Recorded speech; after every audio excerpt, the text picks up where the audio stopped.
continuamos con los espacios que recuerdan la época de la independencia y hacen alusión a esta celebración del Bicentenario. Estamos en el Observatorio Nacional, que fue construido a solicitud de José Celestino Mutis y se construyó en el virreinato de don Pedro Mendinueta. El arquitecto que dirigió esta obra fue Fray Domingo Petrés y la obra fue terminada el 20 de agosto de 1803. Esta obra, como ustedes la pueden ver, tiene 3 pisos y arriba tiene una cúpula que más adelante nuestra guía nos va a explicar. Caldas trabajó aquí desde 1805 hasta 1810. Posteriormente, el general Tomás Cipriano de Mosquera le dio impulso desde 1862 hasta 1866. Otra de las figuras importantes que intervino en el Observatorio Nacional fue el doctor Rafael Núñez, que en 1880 en septiembre restableció las observaciones astronómicas y en 1881 dotó de instrumentos y reglamentó los trabajos realizados. Primero que todo vamos a hablar un poco acerca de la historia de este observatorio que fue construido en el contexto de la expedición botánica del Nuevo Reino de Granada. Empezamos con una fecha muy importante que es el 24 de mayo de 1802, fecha en la cual comienza esta construcción. Mutis hace la construcción de ordena la construcción de este observatorio astronómico con el objetivo de mostrar a la corona española pues esos resultados de la expedición botánica, ya que esta corona pues le estaba solicitando cuáles eran los resultados puntuales de la expedición. Luego de estar 9 años en Mariquita, los desarrollos de la expedición botánica se traslada aquí a Santa Fe, Bogotá. Un maestro de obras que se llama Fray Domingo Petrés es el encargado de hacer la construcción del observatorio. Este observatorio está diseñado a partir de los observatorios de Cádiz y de Greenwich en Londres. También es importante anotar que pues esta construcción en el contexto colonial, en la Santa Fe, Bogotá colonial, pues fue la construcción más alta, más imponente, aparte de las iglesias, que eran las construcciones colosales para ese momento en la ciudad. Aquí estamos ubicados en este momento en el primer nivel de la torre octogonal, que pues constituye el Observatorio Astronómico Nacional de Bogotá. En este primer nivel, pues de acuerdo a la historia, era la habitación del astrónomo, el lugar en el cual el astrónomo pues ubicaba sus elementos de uso cotidiano, de uso personal, y en que pasaba muchísimo tiempo. Igualmente aquí tenemos una colección, en este primer piso del observatorio tenemos algunos objetos que son interesantes relacionados con las mediciones que se desarrollaban de tipo geográfico y astronómico. Por ejemplo, a mis espaldas está uno de estos objetos de la colección de instrumentos. Por aquí tenemos, se me había perdido, el anemómetro, que sirve para hacer mediciones de los vientos. Aquí tenemos un teodolito que pues es utilizado para hacer mediciones geográficas igualmente. Igualmente pues este primer piso del observatorio está relacionado con un expresidente de la República que es Tomás Cipriano de Mosquera. Él estuvo preso aquí en el observatorio el año 1867, que coincide con el año de inicio de la Universidad Nacional, como una coincidencia, digámoslo así. Y de acuerdo a la historia, pues él escapó de su presidio por medio de un túnel que se ubicaba aquí en el piso del primer nivel del observatorio. Es este cuadrado que está en el piso de acá.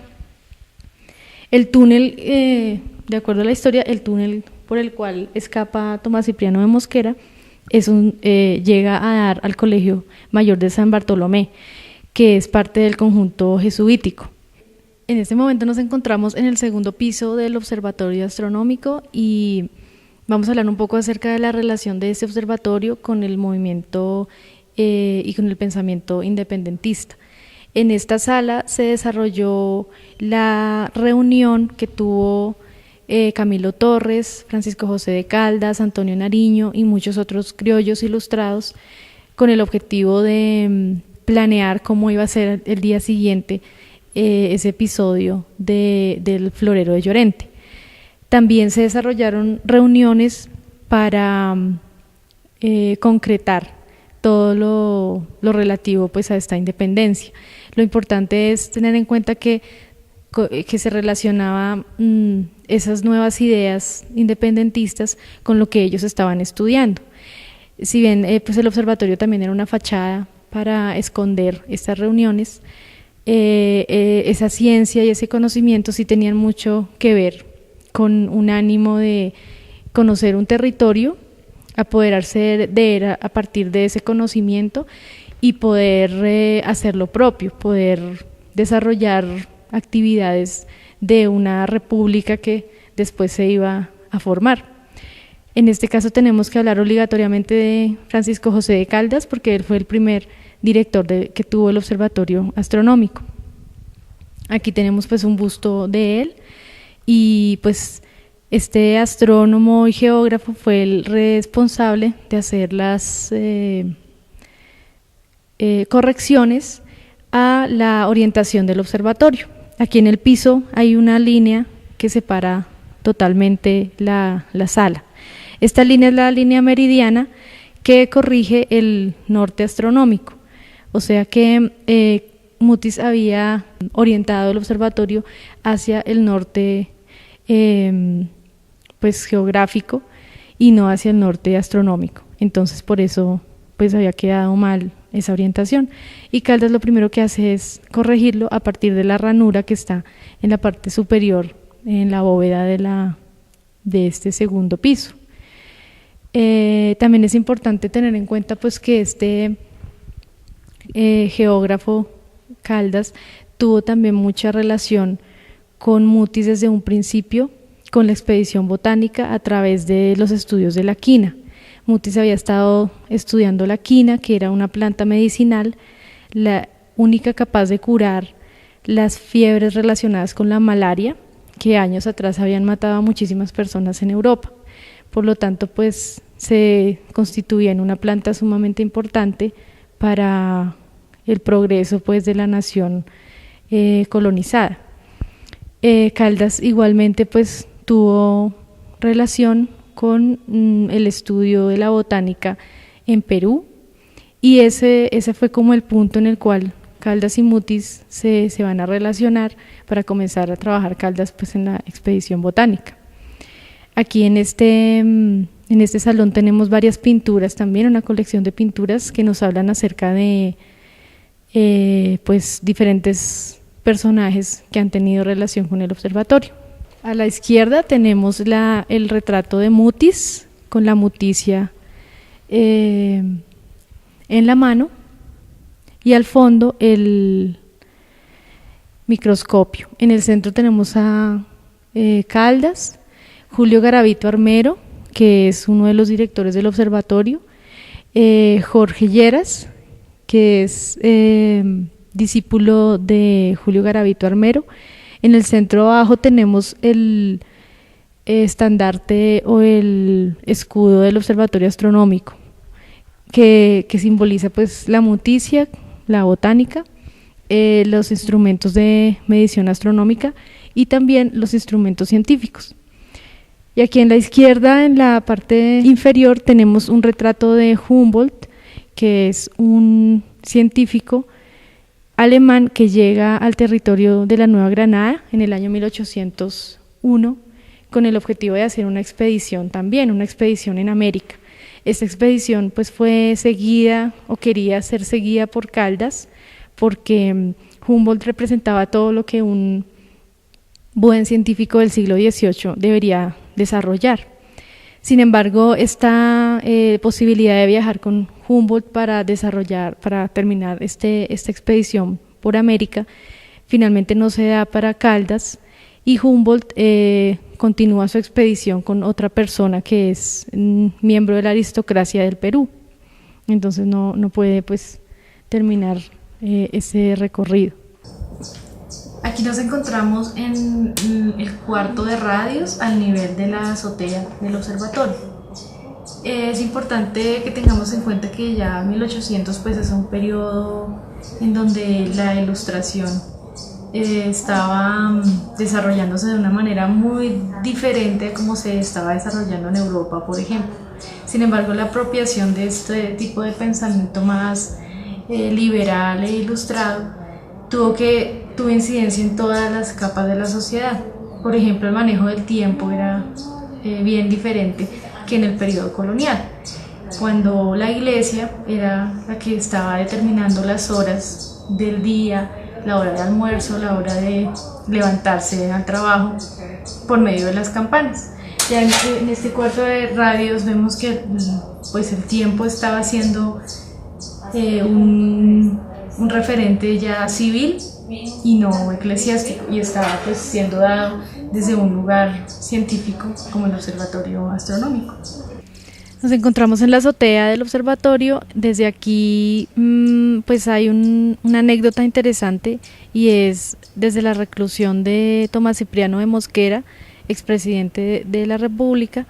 Cuando estuvo aquí preso se hizo el primer fotomontaje en la historia de la fotografía de nuestro país, que consistió en la imagen de Tomás Cipriano de Mosquera jugando ajedrez, y al fondo se veía el Cerro de Monserrate y Guadalupe como si estuvieran juntos, como si nacieran pues del mismo sitio. Y como todos sabemos, esa imagen no es real, por eso podemos determinar que pues en realidad es un fotomontaje. Además, en esta azotea podemos ver la ranura que utilizó Francisco José de Caldas para darle la orientación correcta al observatorio, que se encuentra aquí en este espacio. La arquitectura que nosotros podemos ver aquí del observatorio pues está inspirada en el observatorio de Cádiz. Por eso desde afuera pues vemos unos cañones que sobresalen. Estos cañones no tienen nada que ver con una construcción militar, sino que son un adorno y sirven como desagües. Estamos en la cúpula del Observatorio Astronómico. Aquí es donde se encuentra el telescopio principal. Este telescopio fue traído de Francia y la cúpula que vemos es construida en madera. Fue construida en el año 1875. Si bien al principio había un capuchón de iglesia, que era el que coronaba esta torre más alta del observatorio, en el año que les comento pues fue cambiada por la cúpula para hacer las observaciones astronómicas. Hay un año muy interesante que vincula a la Universidad Nacional con el observatorio, que es 1936, el año en el cual la Facultad de Ciencias comienza a ser como la tutora del observatorio, y directamente pues también la Universidad Nacional. A partir de ahí, los directores que vamos a encontrar aquí en el observatorio son profesores de astronomía, meteorología de la universidad. Hay dos profesores que se destacan especialmente. Uno que se llama José María González Benito, que es el encargado de hacer la gestión para conseguir los recursos para traer este telescopio de Francia. Él también es astrónomo y profesor de la Universidad Nacional. Y hay otro profesor importante en la historia del observatorio relacionado con la Universidad Nacional, que es Julio Garavito Armero. Él también pues es director del observatorio hasta el año 1920, y con él pues se da un gran avance en materia de observaciones, y se vuelve como el observatorio astronómico a su misión original, que era desarrollar actividad científica. Este importante científico colombiano pues ha sido galardonado con 3 nombres de 3 diferentes cráteres del lado oscuro de la Luna. Igualmente, coloquialmente lo podemos reconocer por el billete de 20.000 que tenemos actualmente aquí en el país, que pues sale la imagen de Julio Garavito, la imagen del observatorio y pues la mención de estos cráteres de la Luna. Hemos terminado la visita por el Observatorio Nacional, un espacio para recordar la historia y el tiempo de la independencia.